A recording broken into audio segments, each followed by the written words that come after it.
All right, everyone, welcome back to another live stream review. So today I'm gonna try and go through these as quickly as possible and get as much information as possible too. But just know that I got a lot of them. We got let's see. Something did not come out correctly on this already, but I'll have to fix that a little bit afterwards. So today I'm gonna start off the review with a video game I literally just beat this last night. The Witcher 3 Wild Hunt. So a little bit of background. My experience with The Witcher is limited to only just the TV show and this game right here. So forgive me if I don't have all the background. I haven't read all the books. I haven't, immersed myself in the first two games at all whatsoever. So my entry into this world was Witcher 3. But then I kind of picked it up a couple years ago. My brother bought it, and I played a little bit of it because I've heard of The Witcher. And I remember it was 2015, and it was between Witcher 3 and it was Metal Gear Solid 5. Might have to do a review on that too, by the way. But Metal Gear Solid 5, which I love that one, Phantom Pain. And I remember Witcher 3 had beat it for Game of the Year. I was like, no way. There's no way this game is going to be as good. But then I went and played a little bit of it. And I was okay. I see the gameplay mechanics are pretty strong, right? And then I was also playing Skyrim at the same time too. And I put more time into Skyrim than I did Witcher. But I did play a little bit of Witcher. I got to a certain point. I forget where exactly, but I got to a certain point, and I think it was in Everstone because it's the DLC that comes with it. It's like something with Everstone or something like that. The Heart of the Stone, and you have to fight a giant frog. And I was fighting the frog, and I remember I could not beat this frog for nothing. So coming to find out that I was just a little too early in the game. I wasn't supposed to be that far, and I was dying a lot. But it kind of put me off the game is my point. And I didn't really feel like playing it anymore. So maybe about a month ago, I finished Control. And I was like, you know what? I want to go back and finish some of those games I've never beaten before. Now I picked up Witcher. So a lot of my real experience is more recently in this last month that I went to play this game. And I got to say, I like this game a lot. I wouldn't say I love it, but I really, really enjoyed it. I really enjoyed the gameplay. It's fluid. It really, excuse me. It really fleshed out the characters. You have a lot of time that you put in with Geralt, our main character here. He's a Witcher. Witcher is kind of like a bounty hunter, a monster hunter. Basically, when they were children, they were taken in, and a ritual was performed on them to make them immortal and make them strong, make them supernatural, and they call them Witchers. And it's him and a few of his other comrades that have become Witchers. And in the game, he has different sorceresses that he has relationships with, that he's friends with. And the start of this game, this is number 3, but the start of this game picks up somewhere with the books, and he has a surrogate daughter named Ciri that he's connected to. Destiny has connected them together, but at the start of this game, she goes missing, and he doesn't know where she's at, so he's searching for her. And throughout the game, you go through different missions and different objectives that you go to this town, and you're asking questions like, "Where's Ciri?" And they're like, "I know a little bit of information, but it's over here, so you got to do this mission." You do the mission, you get more information, you keep doing that. There must have been like 50 different missions in this whole thing. So it was a pretty extensive game. But I think the story was pretty solid. It was a very fluid story. It reminded me of like the TV show. So going with the TV show, I can see some elements that were similar. There were definitely some storylines I felt like kind of crossed over, but it's totally different. They've done their own storyline with the Netflix TV show versus what they do here, which I can only imagine is different from the game too. But with that being said, I think the story was pretty good. The characters are great. That's probably the best thing about this game is the characters. The monster variety is it's okay. you do fight a lot of different monsters that will push you. They will challenge you. You have a lot of different fights. I love the balance of fights versus obstacles versus puzzles. It's not really like those hack and slash puzzles like you do in God of War. It's more like, okay, you have to go and use your Witcher senses. It's like where you can notice things that are hidden, and you can use your Witcher senses to see different things, and you find the clue. You're almost like Batman. You're a detective, and you're trying to put the clues together, and you go back and report. It's like, yeah, based on the clues I found, your person is not actually missing. They ran away. So it's really cool things like that. The powers and the gameplay, the fighting, it's pretty straightforward. It's nothing really like it's gonna blow your mind, but it's enough to make it keep you engaged, keep you want you to come back and keep fighting and keep playing the game. The fast travel I wish could have been a little bit better. I know some games you can instantly fast travel no matter where you're at. With this game, you have to find, like, you're out in the fields and out in the world. You have to find these like street signs, street posts where it says which direction. You find one of those, and then from that you can fast travel from that to another street sign. So I thought that was it's challenging. It's not bad, but it's challenging that you have to find a street sign in order to fast travel. I know some games it's like you have to have an item in order to fast travel. I think that's Final Fantasy, but for this, it's not the case. What else? So some of the things I didn't like about this game, though, is some of the accessibility. When you're walking around in the world, and you're interacting with certain things, like you're running and you want to jump over something or whatever.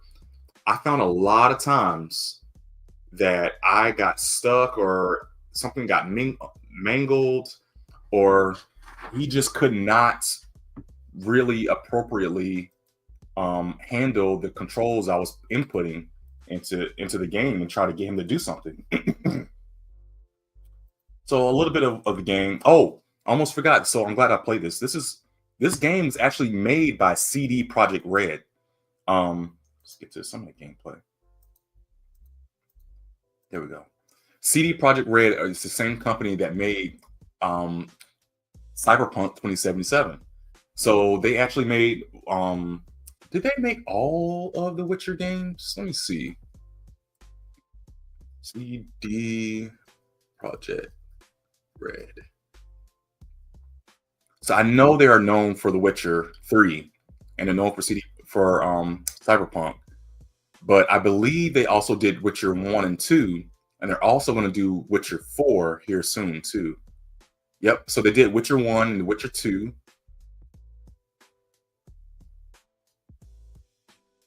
So Witcher 1 and 2 came out on the computer. It's a computer game, Mac and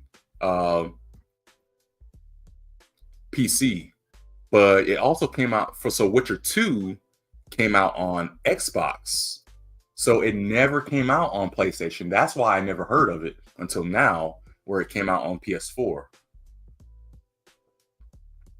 I'm trying to see The Witcher, Monster Slayer. Yep, they got Witcher 4s coming out soon. So yeah, there you go. Yeah, I really enjoyed it. I got to the point where it was like, man, I think the problem was I was trying to rush through the game. I was trying to finish it as fast as possible so I could have it ready for this stream here. So this is Ciri right here. She's not a Witcher, but she's Geralt's surrogate daughter. So she's kind of like a Witcher in training. But the thing is, she has like this elder blood in her. So she has powers that are like unfathomable, and is really powerful. So everybody's searching for her, and they're trying to find her. He's trying to find her, protect her. I forget why she turns up missing. I think that is from so this is where it starts off right here. I think the problem that I'm having with the storyline is that it's in 1 and 2. So this is Yennefer. That is Geralt's. Okay, can't do all that. That's Geralt's kind of like on like I love you not girlfriend kind of thing. They're on and off a lot. But the first two games really explain a lot more of the story that I'm missing that only came out on the computers.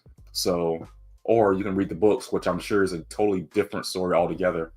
But I will say what I like about this. I'll wrap this up in that I think it's a great game. I think you should definitely go out and play it.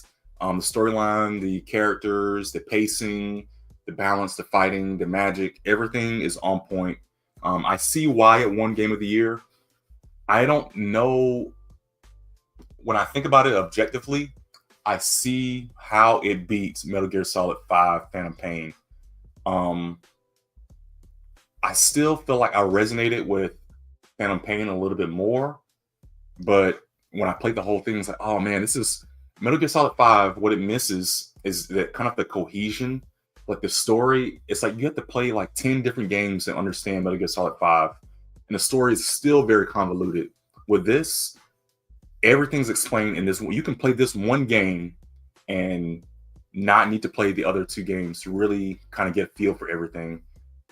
But if you did, it would just add on to what you already know. But really enjoyed it. Oh, this is the sisters. You have to fight them. Really found it to be. It's almost like a movie. It's like its own video game. It's its own. Well, of course, it's a video game. It's almost like a TV show. Like watching the show. It has episodes. It has, crazy stuff happens. The world traveling. It's all there, and it kind of reminds me of a 2015 game, to be honest. It's 10 years old now, but I thought it was worth it, and yeah, highly recommend. Go out and play it, try it out, and yeah, there's not much else to say. Please make sure you like this video, make sure you comment down below, and hit the notification bell, subscribe to the channel, and let me know, did you play The Witcher? Did you watch the show? Did you read the books? What did you think? What are your thoughts on it? I'm curious to know. I'm curious to know because I have my own experience with this. So I'm curious what other people felt about it. So, all right, we'll end it there. And we'll move on to the next one. Let's go with this one.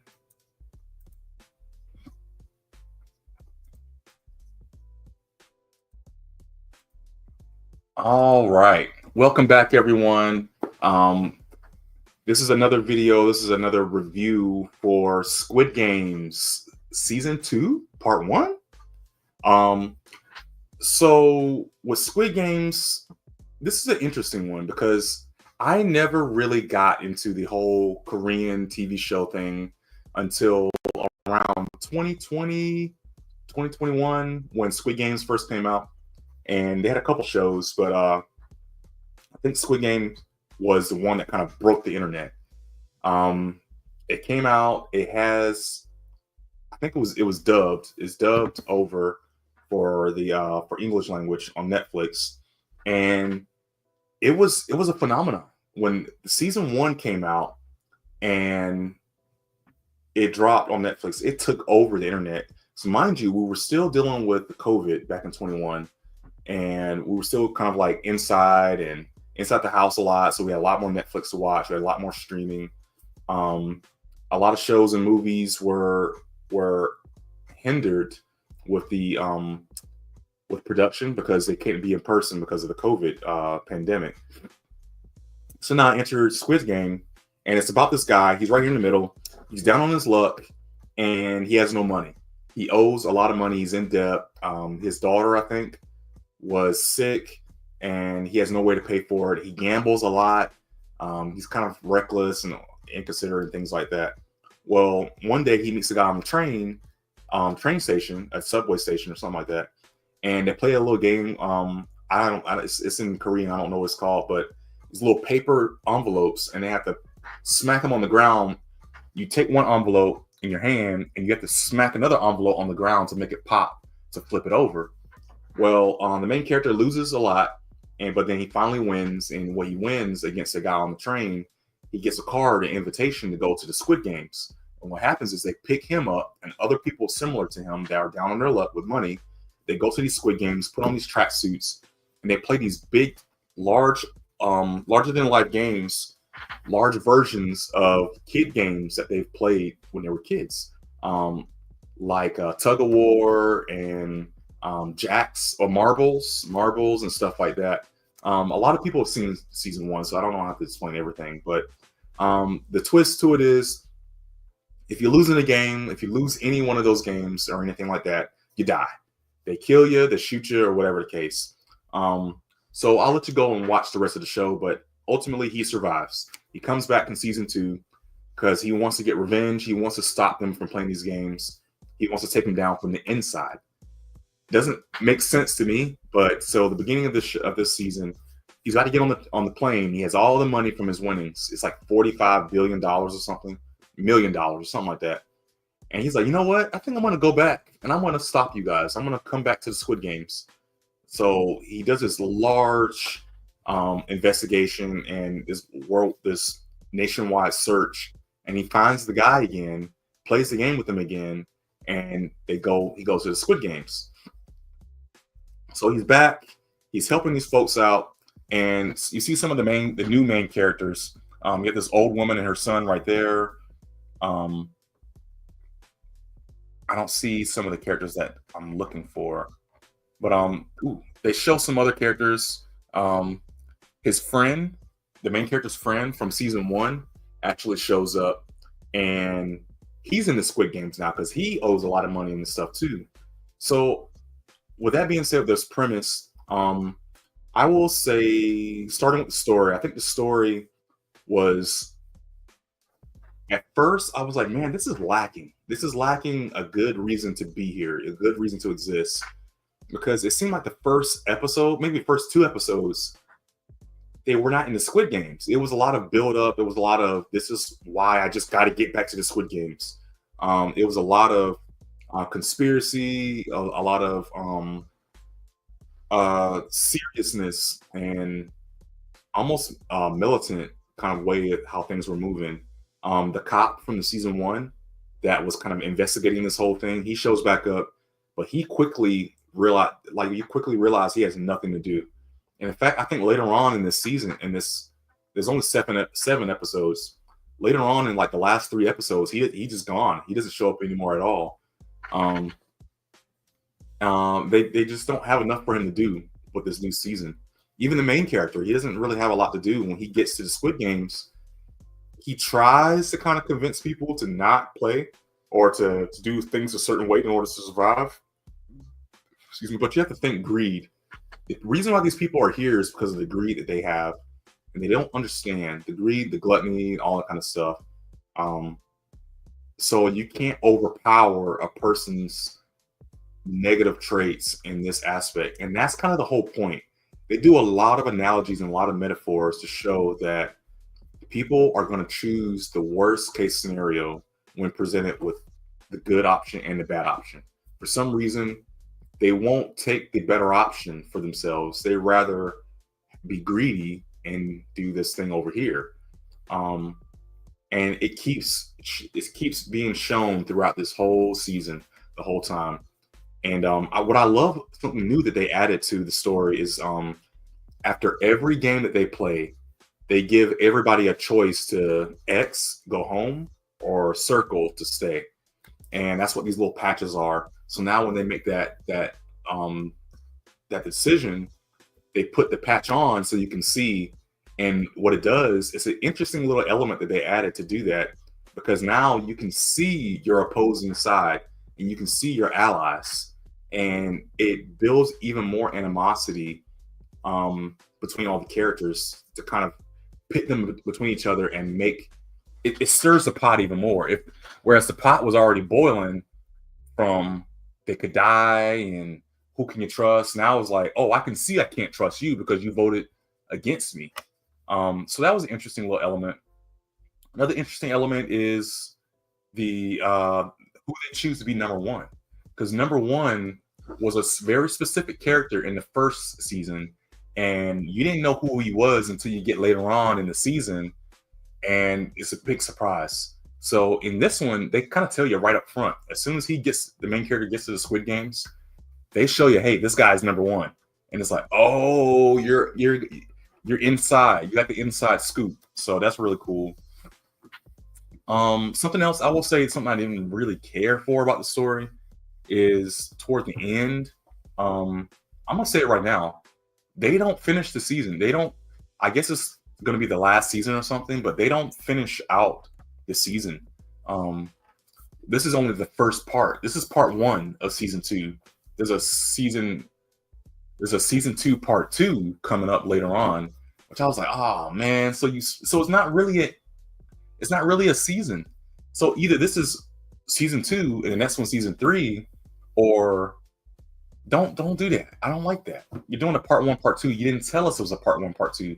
It's a little bit of false advertising, if you ask me, but that's cool.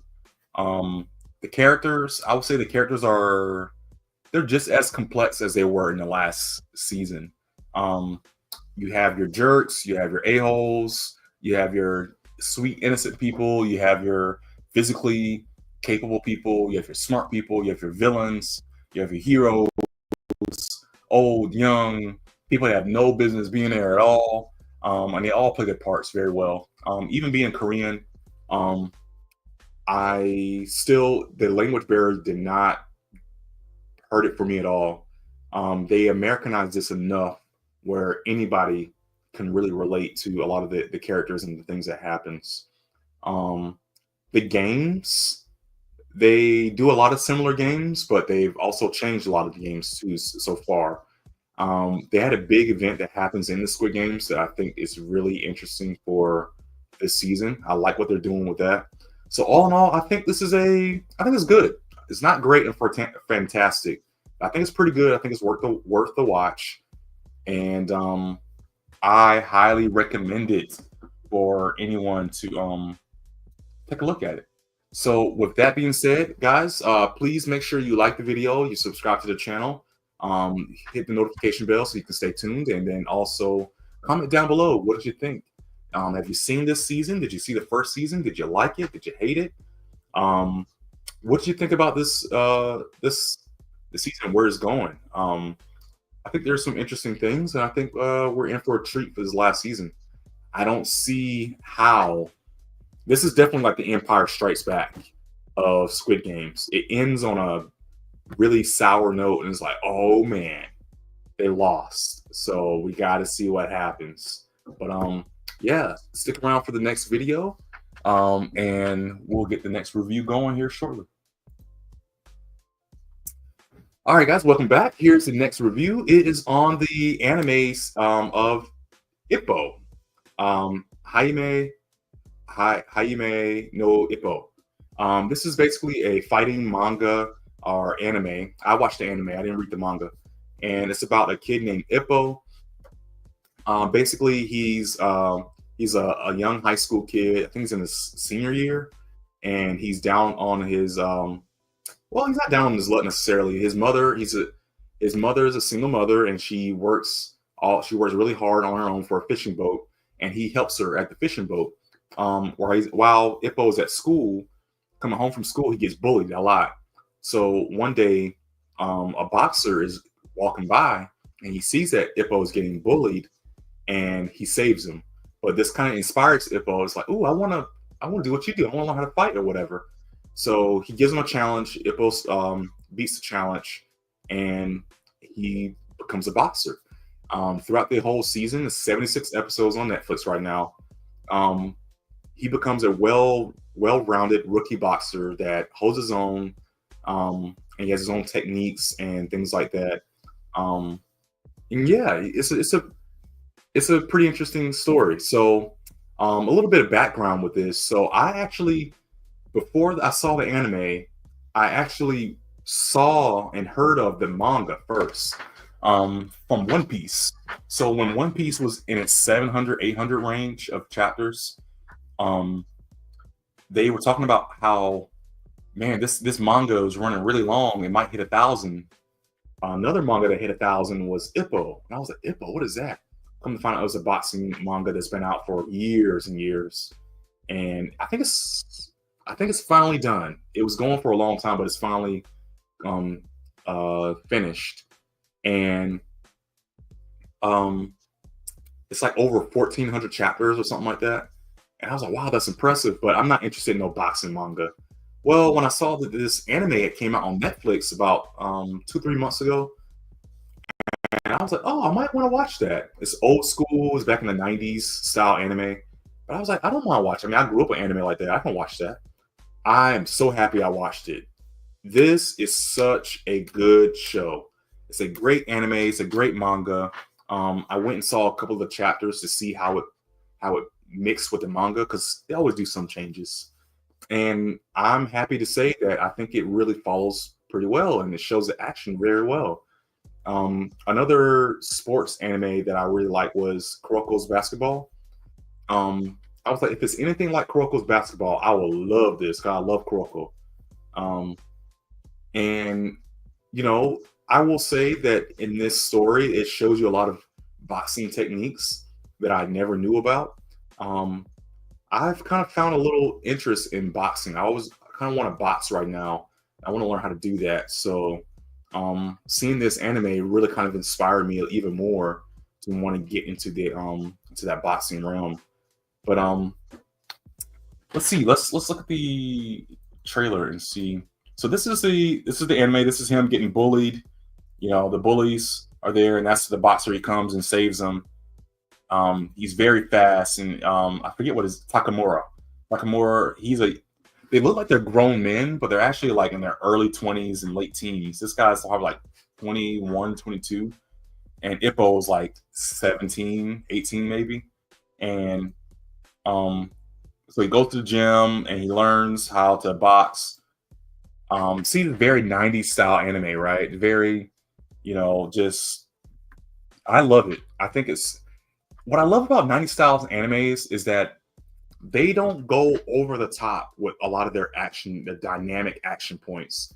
I love that in my new animes, don't get me wrong, but it's coherent. It's um perceptible. You can look at this and be like, oh, I know what's going on. It's a gym. Sometimes with the new style anime, it was so dynamic. It's like I don't know what's going on. This is trippy, you know. But this is the scene where he shows him how to do his first punch, and he's like, you got to step in, you got to pull your hand back, and you got to step in, and do that punch real hard. And then when he does it, it's like boom, and it surprises everybody.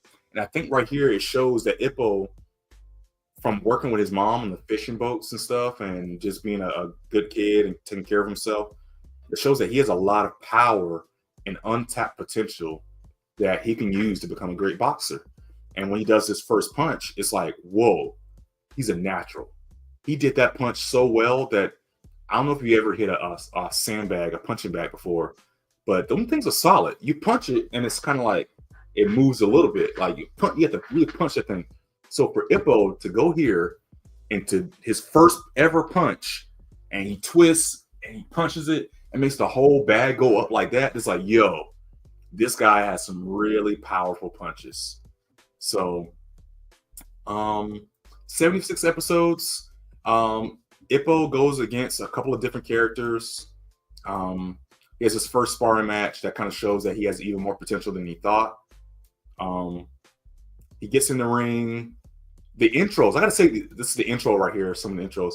He does some intros in the show that are so cool, and the music is like, and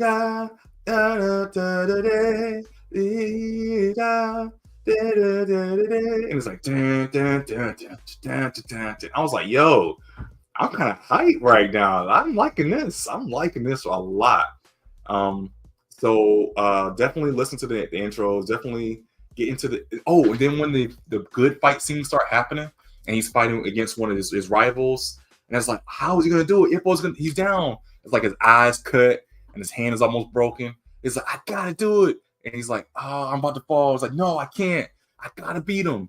And he does this one thing, spoiler alert, in the later seasons, he's fighting his last opponent that's like really strong and it's gonna like put him, it's gonna give him the title belt or whatever.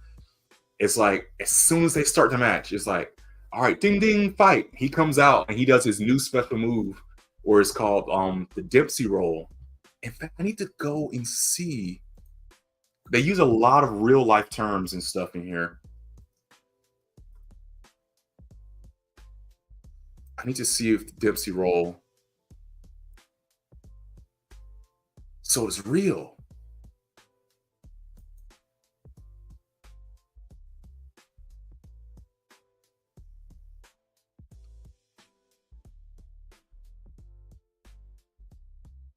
So I just want to see. So he uses a move called the Dempsey roll, and that's where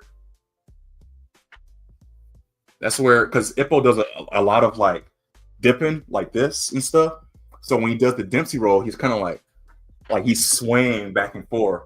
And what it's supposed to do is supposed to help, like when somebody's coming to punch you, it's a defensive maneuver where he ducks out of the way, and then of course he ducks back, and he's using that momentum to help him stay to stay safe.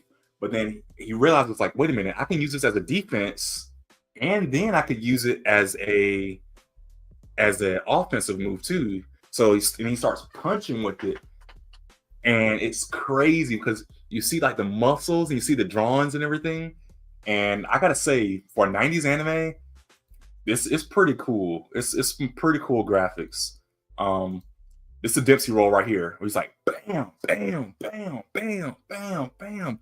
And it's like, wow, the power, the way they show the power in the fights is way different than just some normal, just standing around talking anime and stuff. And I feel like it really shows the energy. The drawings, the animation is great. The fight scenes are intense. I love that. It reminds me of Punch Out. It reminds me of Super Punch Out and Punch Out, where you got Little Mac and you're like do, and then you do the Dempsey rolls and everything like that. If y'all haven't seen it and you love boxing and you love a good underdog coming of age, Rocky story, this is definitely it. Highly recommended. I think this show is I'm gonna say that I want to say fantastic. I'm gonna say it's great. I'm gonna say that it's really great right now. Kuroko's basketball is fantastic, and I feel like it's close to Kuroko's basketball, but it needs just a little bit more to put it over the top classic style. So, yep, that's Ippo, and there's not much. Not much more else to say about that. So thank you guys again for joining me for this review. Make sure you like the video, subscribe down below, like the video, comment down below, subscribe to the channel, hit the notification bell, and tell me your thoughts on Ippo. Have you seen it? What other sports anime and manga have you seen, and would you compare this to? I'm curious to know, because I would love to hear your thoughts on it. But until then, thank you, and join me for the next review, which is Arcane. Welcome back. We got another review on Arcane, another Netflix gem that I just finished. Arcane season 2, actually. So this one is interesting. I kind of have a love. I ain't gonna lie. I'm not gonna bury the lead. I have a love-hate relationship with season 2. I'm not a League of Legends player. I've played a little bit. I played Paragon. I played Smite and stuff like that. And I'm not as familiar with all these characters and stuff as I know a lot of other people are. I came to find out, doing a little background research, that Arcane is from League of Legends. There's all the characters, well, not all, but a lot of characters from League of Legends are put into this story, this fantastical story that's not canon, and they have merged the characters to be they have relationships with each other that I don't think is canon in the actual League of Legends, right? And that some characters are siblings and daughters and friends and stuff of each other that was not present in the game, right? So with that being said, Arcane season 2, I loved Arcane season 1. Let me go ahead and start off with that. Watching League of Legends, and you know what? It's better if I can let's just get to the trailer, because I can't really speak on it well enough without the trailer. The art style is very similar to what's that movie? Spider-Man across the Spider-Verse and Into the Spider-Verse. It's got that really pastel style 3D polygon style that's going to it. Style.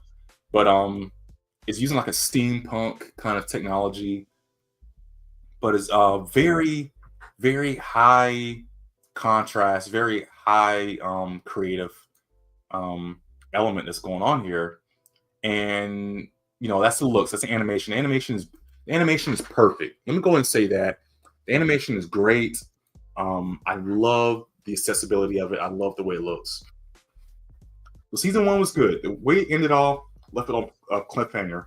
So let's talk about season 2. Season 2 picks up exactly where season 1 left off. There was a big explosion where a lot of people died, and so season 2, everybody's kind of recovering from it. They're trying to figure out what's going on, and they see that they have an enemy that they need to track down. Her name is Jinx. She's a main character from season 1 that was the sister to our main character V, and she just turned evil, and she's like the main villain. Well, come to find out, they're also dealing with another thing. I forget what it's called, to be honest. It's like this giant web of intricate energy that has connected people, and it perverses things. It's like the magic element of this world is also perversing things and turning people into these mutants, where their bodies are decaying and it's all mutated and stuff like that.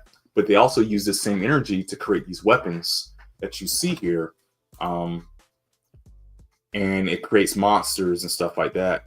Some of these weapons here, they have powers to them from this magical energy. Well, season 2.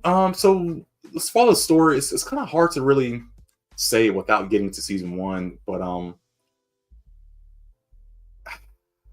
I don't know. I'm not sure I really care for a lot of this, because season 2, every episode has like a music video to it, and instead of like when they do the montages, they do a montage of the event. It's like, okay, we got to go search for Jinx. So this is the team here, the main squad from the city that was attacked.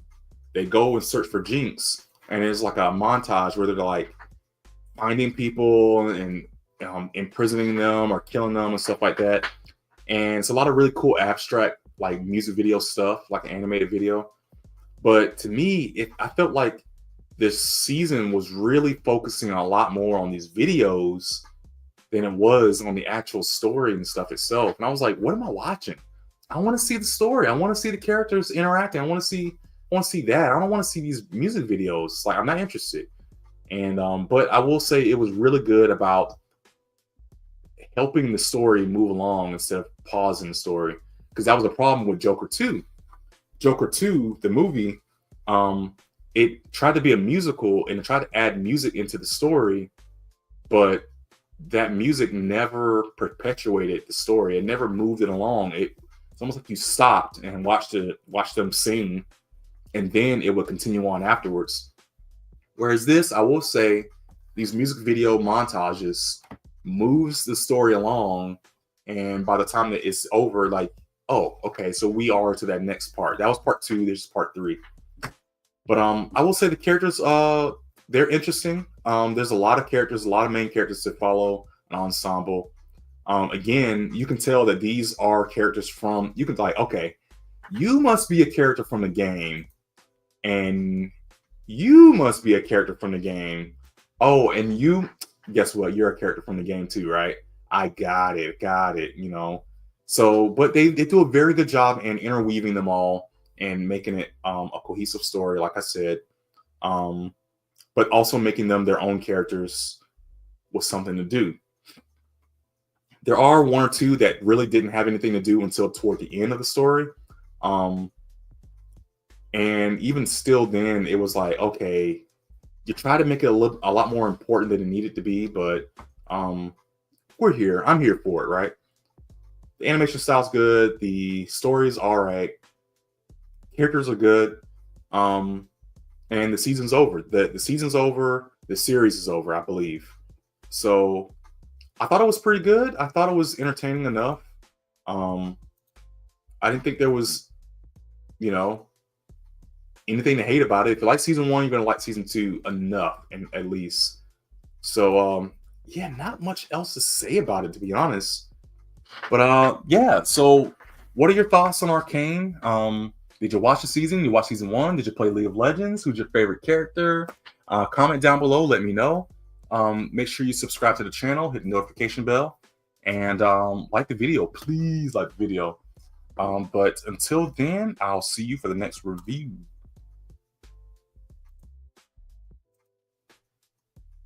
Oh, I forgot another one. Let's do this one. All right, everyone. Welcome back to another movie review. We'll keep this short and sweet on this one. This is a movie called The Fire Inside. Is starring Ryan. Ooh, wait, who? What's the girl's name? It's not Ryan Destiny, is it? Seriously? I'm kind of lost now because Brian Tyree Henry is the trainer. Oh, okay. His name is Ryan Destiny for this girl named Clarissa Shields. Clarissa Shields is a real person in real life. This is based on her life, and that how she was a young black girl in the hood of Flint, Michigan. I remember that because they talk about Flint, Michigan a lot, and how that's creepy, and how she wants to be a boxer. She goes to his gym all the time, and he eventually takes her in and shows her the ropes, teaches her how to box so she can defend herself and things. Very interesting story. It shows how she rose to be the first black female in America ever to go to the Olympics and win a gold medal. And she actually won 2 gold medals in a row. And it showed her struggle, showed how she had to struggle with poverty with her family. Because, look, you know how it is.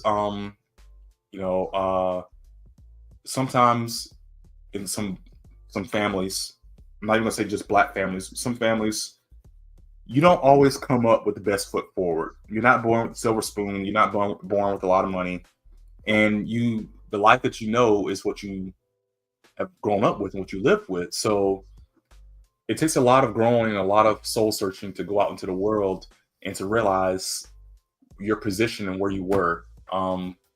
To realize that you did not have a lot of money coming up, and then when you do get into it, you learn that you have to change yourself, and you have to like when you do get money, you got to act differently. You gotta move differently. You got to learn and how to deal with that kind of stuff. And that's exactly what her story is here. Not only does she learn that she has a boyfriend, and she has to learn to put him to the side. She says, can't have any distractions. I'm trying to go to the Olympics, for goodness sake. And on top of that,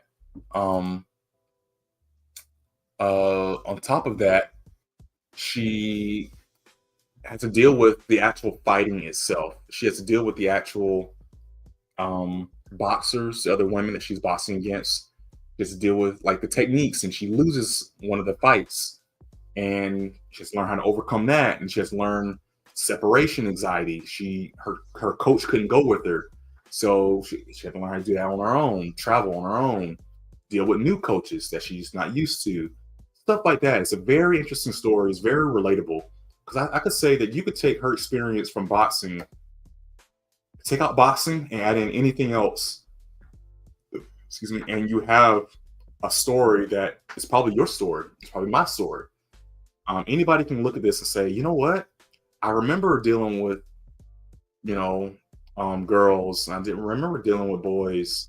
I remember I had to say no distractions, and I had to go out into the world, and I had to leave my friends behind. I had to leave my family behind. So she had to do that at some point, and she struggles with that separation. She struggles with the things that she has to do to grow up and to have a better life. She has to let go.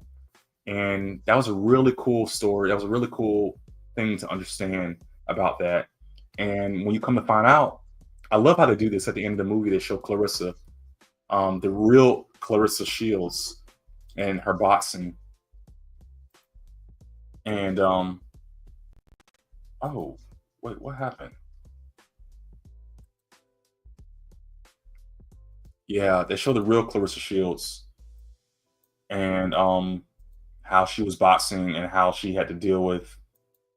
Well, they show some of her real boxing in the Olympics and everything, and so that's her mother, and her mother's kind of that's her sister. Her sister, ends up having a baby real young. She can't take care of it. So they're all living in this little house. It's Clarissa and her two siblings and her mom.